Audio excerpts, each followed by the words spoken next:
আসসালামু আলাইকুম ওয়া রাহমাতুল্লাহি ওয়া বারাকাতুহু। আলহামদুলিল্লাহ। সমস্ত প্রশংসা আল্লাহ সুবহানাহু ওয়া তাআলার জন্য।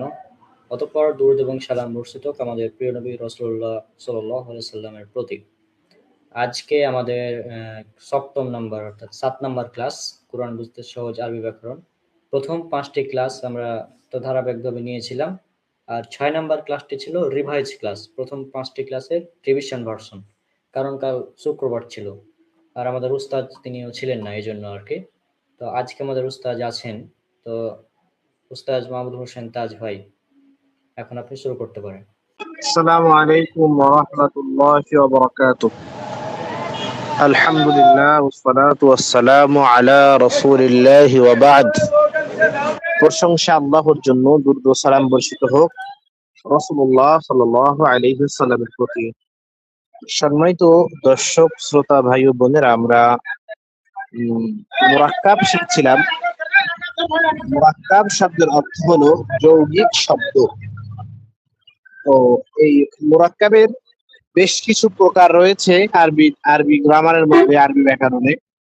তো আমরা কোরআন থেকে বেছে বেছে ২টা মুরাক্কাবকে নির্দিষ্ট করেছিলাম, আমরা এটা শিখব।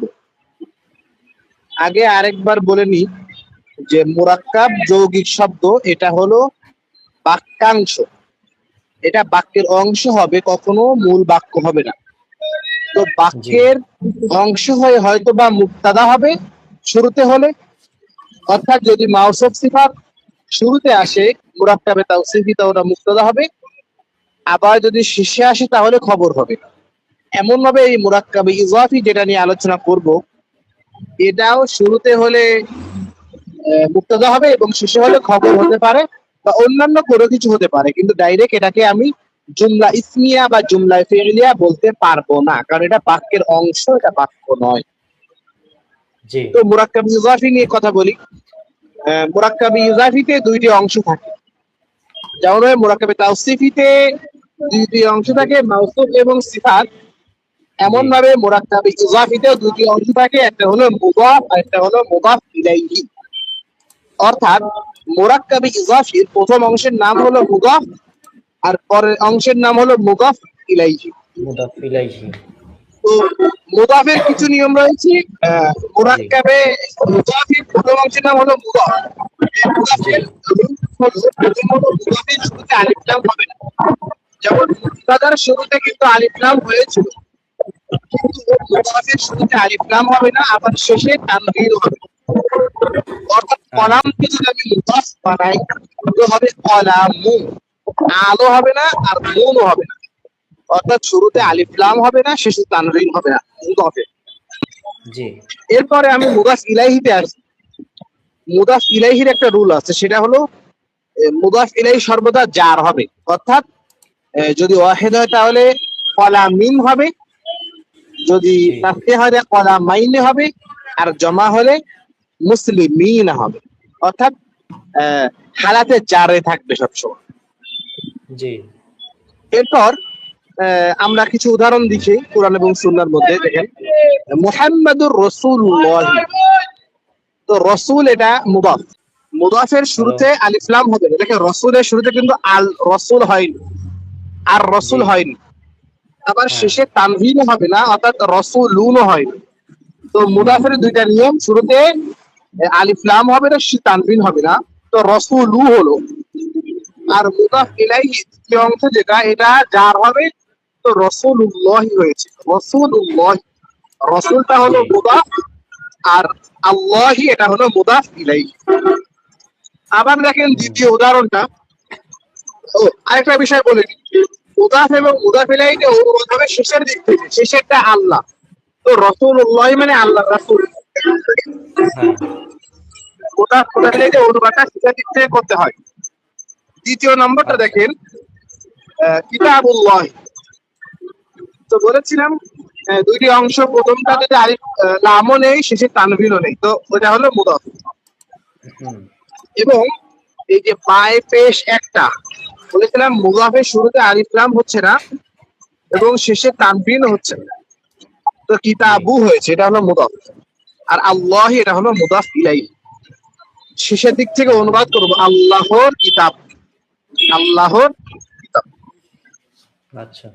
তো কিতাবটা মুদাফ, আল্লাহটা মুদাফ ইলাইহি, এবং মুদাফ ইলাইহি সর্বদা জার হবে, জার। এরপরে আমরা হ্যাঁ। আসি আহ, আমাদের তৃতীয় নাম্বার উদাহরণ, বাবুল মসজিদি। তো বাবটা হলো মুদাফ, কারণ বাবের শুরুতে আলিফ লাম নেই, আবার শেষে তানবিন নেই। আর আল জি। মসজিদি এটা মুদাফ ইলাইহি, বলেছিলাম যে মুদাফ ইলাইহি এতে জার হবে। তো মসজিদ একটা ওয়াহেদ শব্দ, এই জন্য জার হয়েছে একটা জেরের মাধ্যমে। জি। তো অনুবাদ শেষের দিক থেকে করি, বাব মানে হলো দরজা, আর মসজিদ মানে মসজিদ। অনুবাদ শেষের দিক থেকে হবে হলো মসজিদের দরজা। মসজিদের দরজা।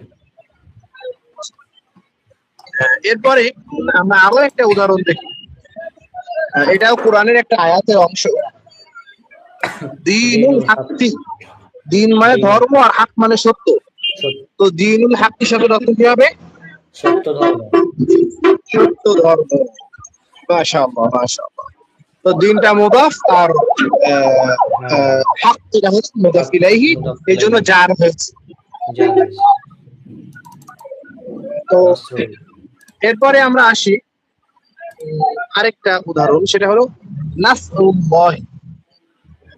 তো নাসরুল এটা হলো মুদাফ, নাসরু। তো নাসরুলটা ছিল প্রথমত আলিফ লাম ছিল শুরুতে, বা তানবিনও ছিল। তো মুদাফ হওয়ার কারণে জি। শুরুতে আলিফ লাম হয়নি এবং শেষে কি হয়নি? তানবিন হয়নি।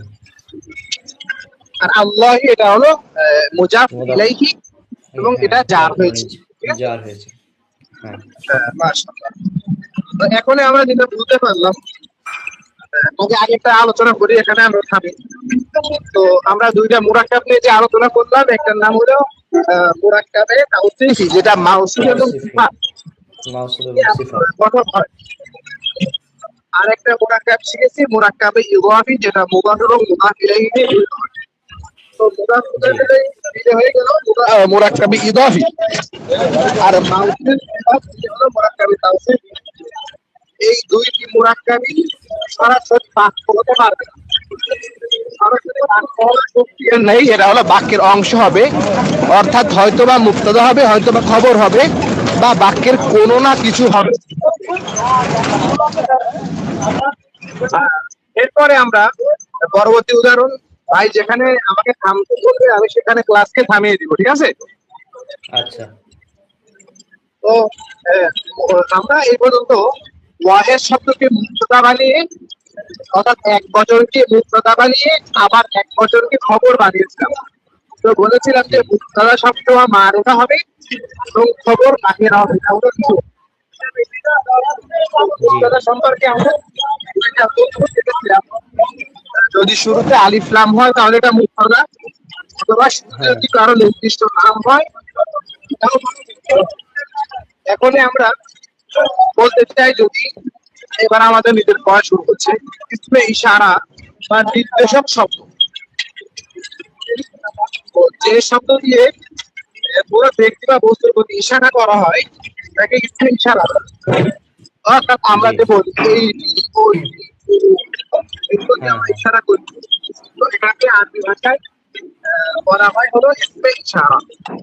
ইসমে ইশারা। তো আমরা কি বুঝতে পারলাম, যে শব্দ দিয়ে আমরা ইশারা করি আরবিতে ইসমে যে ইশারা শব্দ বলে। দিয়ে আমরা ইশারা করি সেটাকে তো এই ইসমে ইসমে ইশারা বলা হয়। ইশারাটা, ইসমে ইশারাটা পুরুষ হতে পারে, আবার মহিলা হতে পারে। হুম। অর্থাৎ পুরুষবাচক শব্দ, যেহেতু বলেছিলাম আরবি ভাষায় কোন শব্দকে আপনাকে পুরুষ বলতে হবে, না হয় মহিলা বলতে। মহিলা বলতে হবে। এটা একটি জড় বস্তু, এটাও হয়তো পুরুষবাচক হবে, না হলে স্ত্রীবাচক হবে। স্ত্রীবাচক তো হবে। দেখেন আহ, এই যে ইশারাটা আমাকে বাংলায়ও করি, এটা কাছের জিনিসকে ইশারা করি, এইটি হ্যাঁ। ওইটি এইটি, এটা কাছের। হ্যাঁ। কাছের। আবার আমরা দূরের জন্য ইশারা করি। হ্যাঁ। কাছকে আরবিতে বলা হয় করিবুন। করিবুন। আল্লাহ তাআলা কোরআনের মধ্যে বলেছে, ওয়াইদা সাআলাকা ইবাদি আননি ফাইন্নী করিব। যদি আমার বান্দারা আমার সম্পর্কে জিজ্ঞাসা করে তুমি তাদেরকে বলে দাও ফাইন্নী করিব, আমি তাদের কাছে আছি। অর্থাৎ হ্যাঁ। আমি আরশে আযীমে থেকে তাদের কাছে আছি। তো জি। ইসমে ইশারা করিব মানে কাছের ইসমে ইশারা, অর্থাৎ কাছের জিনিসের জন্য যে ইশারাগুলো দেওয়া হচ্ছে। হুম। তো দেখেন সর্বপ্রথম হাদা মানে ইহা, ইহা। কাছে একটা জিনিসকে ইশারা করবো, হাদা মানে হলো ইহা।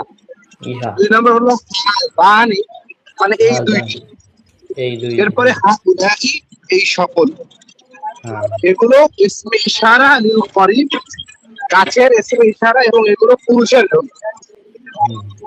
এরপরে কাছের জিনিসটা যদি স্ত্রীবাচক হয় সেই ক্ষেত্রে বলতে হবে হাদিহি ইহা, হা তানে এই দুইটি, হা উলাই এই সকল।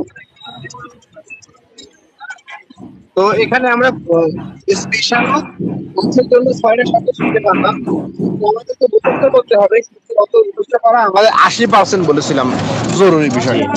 হ্যাঁ। হাদা মানে হলো ইহা একটি, ইহা একটি জিনিস, মানে এই আজ। এইটি, হ্যাঁ। হাদা এই দুইটি, হা উলাই এই এই দুইটি। সকল। একটা শব্দ ছিল। এই আর সকল। হাদা মানে এইটি, হাউলা। হা তা এই দুইটি, হা উলাই এই সকল। এই সবই। হুম। এবং স্পেশাল করিব কাছের জন্য। এরপরে আমরা যখন দ্যাট ব্যবহার করি দূরের জন্য, এমন ভাবে দূরের জন্য। দূরের জন্য কিছু শব্দ আছে, যেমন এর ভিতরে জালিকাটা এসেছে না, তো জালিকা হ্যাঁ। মানে উহা ওইটি। উহা। এরপরে হলো রানিকা ওই দুইটি, হুম। রানিকা ওইটি, জালিকা। রানিকা জানিকা। ওই দুইটি। ওই দুইটি। এরপরে সকল বস্তুকে উলাইকা মানে হলো ওই সকল। উলাইকা। তো ওই সকল। রানিকা, রানিকা উলাইকা এইটি এই দুইটি এই সকল, সরি এটি। ওইটি ওই ওইটি। দুইটি ওই। ওই সকল। ওই দুইটি। এগুলো ইসমে ইশারা লিল বাঈদ, মানে দূরবর্তী ইসমে ইশারা। দেখেন এটাও কোরআনের মধ্যে 22 এসেছে, উযলিফাতিল জান্নাতু লিল মুত্তাকিনা গায়রা বাঈদ। জান্নাতকে প্রস্তুত করা হয়েছে মুত্তাকিদের জন্য গায়রা বাঈদ, এটা দূরে নয়। তো বাঈদ মানে হলো দূর, আর করিব মানে হলো কাছে। কাছে। তো যালিকা মানে হলো ওইটি, রানিকা মানে ওই দুইটি, ওই দুইটি। উলাইকা মানে ওই সকল। এটা উলাইকা মানে ওই পুরুষবাচক। সকল। হ্যাঁ। এরপরে স্ত্রীবাচক শব্দের ক্ষেত্রে আসে হলো তিলকা ওইটি, তিলকা। তানিকা ওই দুইটি, তানিকা। উলাইকা ওই সকল। উলাইকা। তো এটা হলো ইসমে ইশারা। জি। এখন ইসমে ইশারা দিয়ে তাকে ইশারা করবো। হুম। এবার দেখেন ইসমে ইশারা সম্পর্কে কিছু তথ্য আগে বলে নিই। এই যে ইসমে ইশারা এগুলো মারেফা হয়, অর্থাৎ ইসমে ইশারা যদি শুরুতে আসে তাহলে এটা মুক্তাদা হতে পারে। ইসমে ইশারাটা মারেফা একটি প্রকার, ঠিক আছে? জি। তো এগুলো শুরুতে আসলে মারেফা হবে। তা কিন্তু খবরের শর্ত কি নাকেরা। তো ইসমে ইশারার হ্যাঁ। পরে যদি একটা নাকেরা শব্দ আসে, অর্থাৎ রালিকা বললাম, এরপরে কিতাবুন বললাম আলিফ লাম ছাড়া, সেই ক্ষেত্রে রালিকাটা মুক্তাদা, কিতাবুনটা খবর। বুঝা গেছে? হ্যাঁ। হ্যাঁ। জি। অর্থাৎ মুক্তাদাটা মারেফা হবে, নির্দিষ্ট হবে, আলিফ লাম যুক্ত হবে অথবা মারেফা। আর খবরটা হ্যাঁ। নাকেরা হবে, আলিফ লাম ছাড়া হবে এবং তানবিন হবে। হ্যাঁ। জি। এরপরে দেখেন আবার এই মুক্তাদা হলো মাবনি, এই যে হাদা, মবলেন। রালিকা এগুলো হলো মাবনি, পরিবর্তন হবে। হাদা কখনো হিজা হবে না, হাদা কখনো হিজাও হবে না, পরিবর্তন হবে না।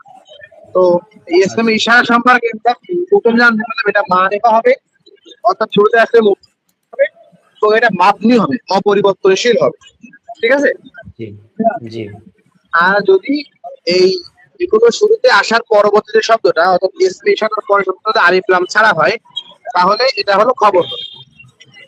জি। তাহলে আরেকটা অপশন থেকে যায়, সেটা হলো যদি ইসমে ইশারার পরে শব্দটা আলিফ লাম যুক্ত হয় তাহলে এটা মুশারুন ইলাইহি হবে, অর্থাৎ যাকে ইশারা করা হয়েছে। দেখেন একটু সামনে যান, এই যে উদাহরণটা দেখেন, এই জালিকাটা মুক্তদা ছিল আর কিতাবুনটা খবর ছিল উদাহরণে, কিন্তু জালিকাটা ইসমে ইশারার পরে আলিফ লাম যুক্ত শব্দ আসার কারণে এখন এই হাদা শব্দটা বা জালিকা শব্দটা, হাদাটা মুক্তদা এখন আর নাই, এই হাদাটা হয়ে গেছে ইসমে ইশারা, আর আল কিতাবটা মারেফা হওয়ার কারণে হয়ে গেছে মুশারুল ইলাইহি। তো বোঝা জি। গেল ইসমে ইশারার পরবর্তী দুইটা স্টাইল থাকে। ইসমে ইশারার পরবর্তী শব্দ যদি নাকেরা হয়, অনির্দিষ্ট হয়, তাহলে মুক্তাদের খবর হওয়ার সম্ভাবনা।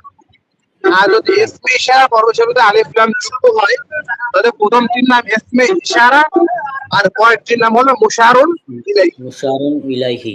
এটাকে আমরা বুঝতে পেরেছি। জি। দেখেন কোরআনের ভিতরে এখানে রালিকা আল কিতাবও আছে, মিলিয়ে পড়লে রালিকা আল কিতাবু, এটা বলেন তো হ্যাঁ, কিতার কিভাবে বাক্য বিশ্লেষণ? জালিকাল কিতাবুন, যেটা এটা হবে এই আল কিতাব আছে, সুতরাং মুশারুন ইলাইহি হবে। মুশারুল ইলাইহি মানে তাকে ইশারা করা হয়েছে, হ্যাঁ। ইশারা তো ইশারা করতেছে, আর আপনি ইসমে ইশারা যাকে ইশারা করবে তাকে বলবে মুশারুল ইলাইহি, ঠিক আছে? মুশারুন ইলাইহি। তাহলে ইসমে ইশারা সম্পর্কে আমাদের দুইটা তথ্য জানতে হবে। ইসমে ইশারাটা মারিফা হয়, নির্দিষ্ট হয়। ইসমে ইশারাটা এটা হলো মাফুল হয়, অপরিবর্তনশীল এসএম হয়, ঠিক আছে? জি। এরপরে সামনে চলেন। এরপরে সর্বনাম, ঠিক আছে? সর্বনাম জি। আমরা আহ, নামের পরিবর্তে একটা নাম বারবার ব্যবহার করলে কিন্তু খারাপ শোনা যায়। আমি যদি হ্যাঁ। বলি যে রৌনক ভাই ভালো ছেলে, রৌনক ভাই চাপায়ে থাকে, রৌনক ভাই রৌনক ভাই রৌনক ভাই, আমি যদি রৌনক ভাই বলি এটা দৃষ্টি মানে শ্রুতি কম শোনা যায়, মানে শুনতে খারাপ শোনা যায়। জি। এই জন্য আমরা কি করি, প্রথমে রৌনক ভাই বলি, পরবর্তীতে বলছি তিনি ভালো ছেলে, তিনি এটা করে, তিনি এটা করে। তো এটা বা তিনি বা সে ব্যবহার করছিল। তো নামের পরিবর্তে যে শব্দটা ব্যবহার করা হয় আরবিতে এটাকে সর্বনাম বা গমির বলে, গমির। তো নামের পরিবর্তে যে শব্দটা ব্যবহার করা হয় তাকে সর্বনাম বা গমির বলে। হ্যাঁ। তো এই জমিরটা যেহেতু পুরুষের জন্য জমির আলাদা, ইংলিশেও কিন্তু জমির আছে, হি এবং সি, এই দুটা কিন্তু ইংলিশের জমির, ঠিক আছে? জি। তো সিটা হলো মুয়ান্নাসের জন্য, আর হিটা হলো মুযাক্কার বা পুরুষের জন্য। এমন ভাবে আরবিতে জমির আছে, সেগুলো আমরা পড়বো। দেখেন এই জমিরটা হলো সব মিলিয়ে দুই প্রকার আরবিতে। হুম। এমনি গ্রামারের বইয়ের ভিতরে 5 প্রকার রয়েছে, আমি 2 প্রকার আপনাদেরকে শিখাবো। একটা হলো যুক্ত জমির, অর্থাৎ যুক্ত সর্বনাম, যেটা একটা শব্দের সাথে লেগে থাকবে, ঠিক আছে, জি। অথবা আলাদা থাকবে। যদি লেগে থাকে কোনো জমির তাহলে এটা মুজাফ ইলাইহি হবে, তারকিবে মুজাফ ইলাইহি। লেগে থাকলে প্রথমটা মুজাফ আর ওই জমিরটা মুজাফ ইলাইহি হবে। আর যদি লেগে না থাকে তাহলে মুক্তদা হয়, শুরুতে আসে। তো জি। যুক্ত যেটা হচ্ছে সেটা আমরা দেখতেছি। দেখেন কোন শব্দের শেষে এটা লেগে যায়, দেখেন উদাহরণ দেখেন, হু, হু মানে তার, শুরু শুরু একদম শুরু। এগুলো মুখস্থ করতে হয় নাম তার মতো। হু মানে তার কলম, হুম। হুমা মানে তাদের দুইজনের তাসনিয়া, হুমা মানে হুম মানে তাদের সকলের, তাদের সকলে। হ্যাঁ। হু হুমা হুম তার তাদের তাদের, আবার হু হা হুম। হুমা হুম তার তাদের তাদের। প্রথম হা তিনটা হলো হুম। মুযাক্কারের জন্য, আর পরের মুয়ান। তিনটা হলো মুয়ান্নাস বা স্ত্রীবাচক শব্দের জন্য। দেখেন এই রব্বু হু দিয়ে আপনি 6টা উদাহরণ দিতে পারবেন। দেখেন হু মানে তার, তো তো রব্বু হু হ্যাঁ, মানে তার রব, রব্বু হুমা মানে তাদের, তাদের রব, তাদের দুইজনের রব, তাদের আর দুইজনের রব, রব্বু হুম মানে, তাদের সকলের রব। এবার দেখেন রব্বু হা, তাদের, তার তার, রব, রব্বু হুমা তাদের দুইজনের রব, তাদের রব্বু দুইজনের রব, হুন্না তাদের সকল মহিলাদের রব, ঠিক আছে? সকল মহিলাদের রব। হ্যাঁ। এবার দেখেন, দেখেন কা কুমা কুম, কি কুমা কুন্না। কা মানে তোমার, অর্থাৎ হুম, রব্বু কা মানে তোমার রব, তোমার রব। রব্বু কুমা কুম্মা, তোমাদের দুইজনের রব, তোমাদের দুইজনের রব। আর রব্বু কুম রব্বুকুম, তোমাদের সকলের রব। কলম হ্যাঁ, দিয়ে উদাহরণ করেন, কলামুকা মানে তোমার কলম, তোমার কলম। কলামু কুমা, কলামু মানে, কুমা হ্যাঁ, তোমাদের কলা, দুইজনের কুমা কলম, দুইজনের কলম। কলামু কুম তোমাদের, কলমুকুম তোমাদের সকলের কলম। তোমাদের মহিলাদের জন্য কলামুকি কলামু কি তোমার কলম, তোমার কলম। কলামু কুমা তোমাদের দুইজনের কলম, কলমুকুমা কলামু কুন্না। তোমাদের সকলের, তোমাদের দুজনের কলম। কলামুকুন্না তোমাদের সকলের কলম। এবার দেখেন ইয়া মানে আমার, হ্যাঁ। ইয়া মানে আমার, যেমন দেখেন রব্বি, রবের পরে রব্বি দেখেন ইয়া, ইয়া আছে, রব্বি ইয়া আমার মানে রব। আমার রব। আর না মানে আমাদের, না মানে আমাদের। না। রব্বি ইয়াটা আইছেন লাস্টে, দেখেন রব্বি আমার রব। আমার রব। আর না মানে আমাদের রব্বু না। হ্যাঁ, এগুলো হলো যুক্ত সর্বনাম, মানে দেখছেন সাথে সাথে যুক্ত হচ্ছে। শব্দের সাথে যুক্ত থাকবে। জি, কিছু জমির সর্বনাম হবে যেগুলো হলো পৃথক হবে, ঠিক আছে। জি, যদি পৃথক হয় তাহলে সেটা শুরুতে আসে মুক্তদা হয়, ঠিক আছে।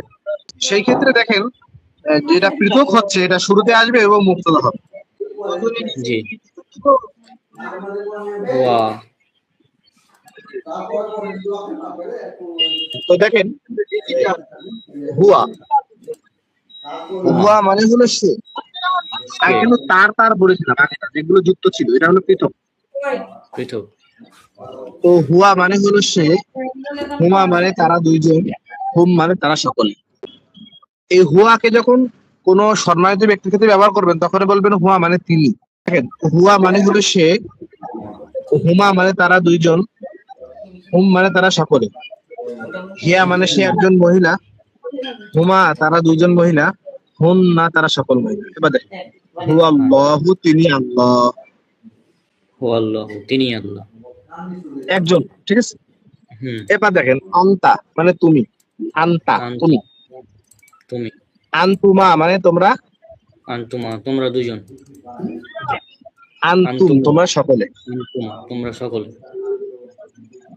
এই শব্দের আনতুম। অর্থগুলোকে আমাদের ভাই বোনদেরকে বেশি বেশি করে প্র্যাকটিস করতে হবে, না হলে আমি এটা তো মুখস্থ করে দিতে পারবো না, ঠিক আছে। সবাই বেশি বেশি করে মুখস্থ করতে হবে। আন্তি একটা ছিল আন্তা, আন্তা মানে হলো ইউ ইউ, ইউ, আন্তি তুমি। মানে ইউ, কিন্তু আন্তাটা হলো তুমি পুরুষ, আর আন্তি মানে তুমি পুরুষবাচক। মহিলা। আর এটা মহিলাবাচক। হ্যাঁ। আন্তুমা তোমরা দুইজন, আর আনতুমা, আন্তুন্না তোমরা সকলে। আনতুন্না, তোমরা সকলে।